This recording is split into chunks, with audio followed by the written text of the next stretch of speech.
I'm Amy Rose, and today I will be reading aloud Chapter 16 of The Walking Dead Hope, the Walking Dead fan fiction written by Goofy Gomez from Wattpad. Goofy Gomez, thank you very, very much for giving us permission to read your story. This is apparently a love story between the Walking Dead main characters from The Walking Dead called Louis and Clementine. Oh, I just love love stories. They're one of my favorite genres. Sorry, I'm getting a little off topic. Well, are you ready to get reading, everyone? Okay, here we go. Oh, I missed you so much, Louis said those words for the 10th time that day as he and Clementine lay in bed the morning after her rescue. Clementine smiled up at him. Their hands intertwined. Sun rays began slithering inside their room, casting odd shadows on the walls.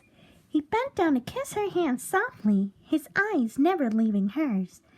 "I missed you too, Lou," she whispered. "When I saw you tonight, it was surreal. I thought I was dreaming."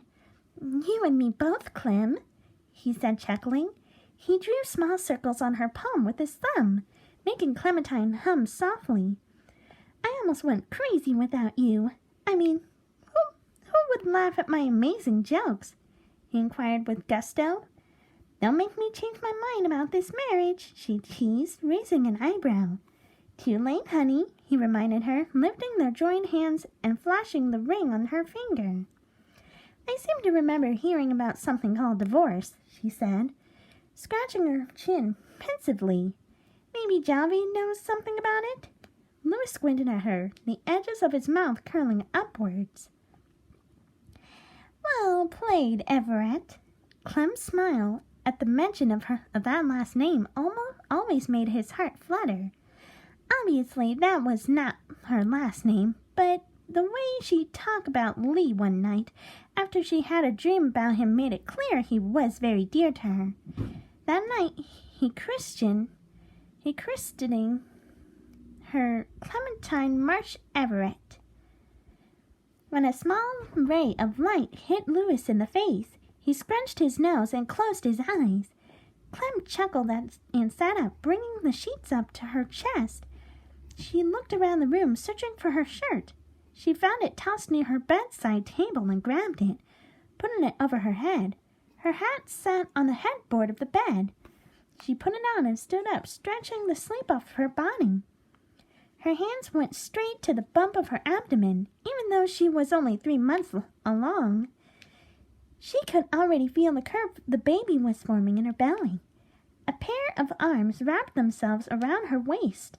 Taking hold of her hands, she turned around and smiled down at Louis, kissing the top of his head. "I gotta go to the infirmary, remember?" she said, resting her chin on his head, though it was usually the other way around. She felt some comfort from being in that position. "Eleanor wants to be sure nothing's gone wrong while I was taken." "Yeah, I know," he said, rubbing the sleep off his eyes. "You want me to come with you?" Clem smiled despite herself, pulling away. "Of course," she said. "But you better put on a shirt," she reminded him, gesturing to his bare chest. His right shoulder was heavily bandaged, the blood having dried out hours ago. She ran her hand gently over it, her eyes softening. "He did this for me," she kept thinking, the phrase circling her mind every few seconds. "Does it hurt?" "Not anymore," he assured her, placing the hand over hers. "Eleanor said I was lucky the bullet went straight through." "You were," she said with a grin. She leaned in and placed a soft kiss on his wound, something Louis would usually do whenever she got hurt. "I wish you hadn't need that luck, though."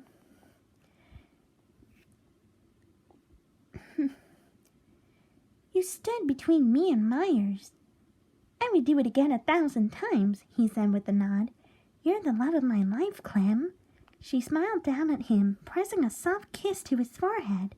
"I know," she whispered. "Now put on a shirt or we'll be late."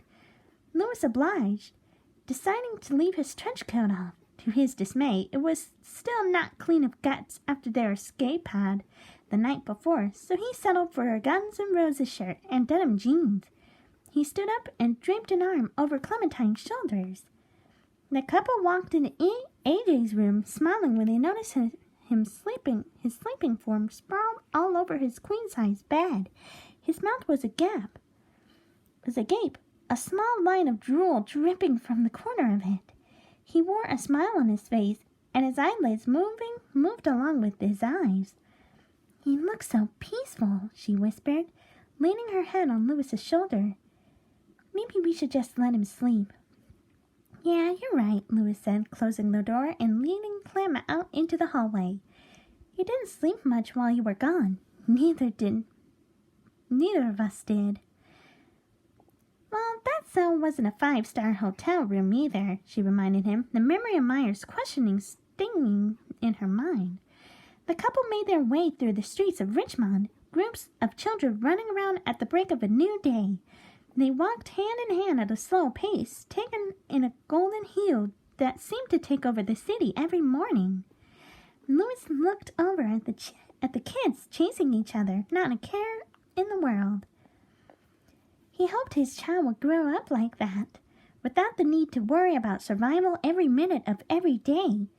In an already damaged world, their baby was a shining light that brought hope into their hearts. He was already thinking up amazing jokes he would tell his child once it came into this world. A few minutes later, they arrived at the infirmary and walked in on a swirl of patients walking around.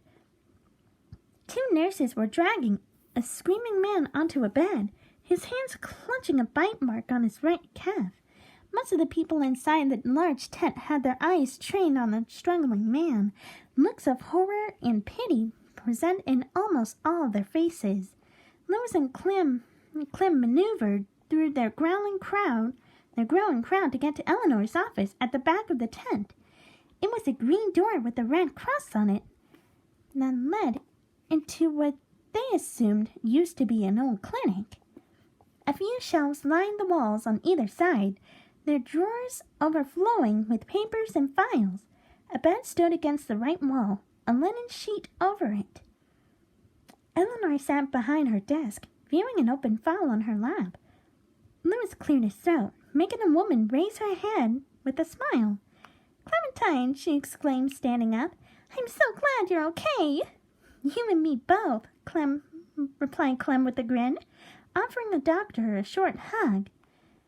"I wanted to come see you as soon as you got here, but Javi said you were too exhausted." Yeah, resting up really helped me," Clem assured her with a nod. "But I'm here now." Eleanor nodded and clapped her hands, gesturing to the bed. "Please take a seat and we could get started." Clementine did as she said, sitting down on a white linen cloth. Louis leaned against one of the chairs on the other side, crossing his arms as he studied Eleanor working.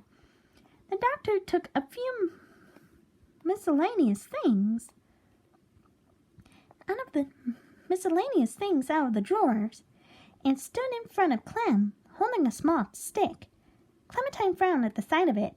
"I know it sucks, but we don't have the capacity to use the equipment on you should you have lost the baby," Eleanor said with pursed lips, handing Clementine the pregnancy test.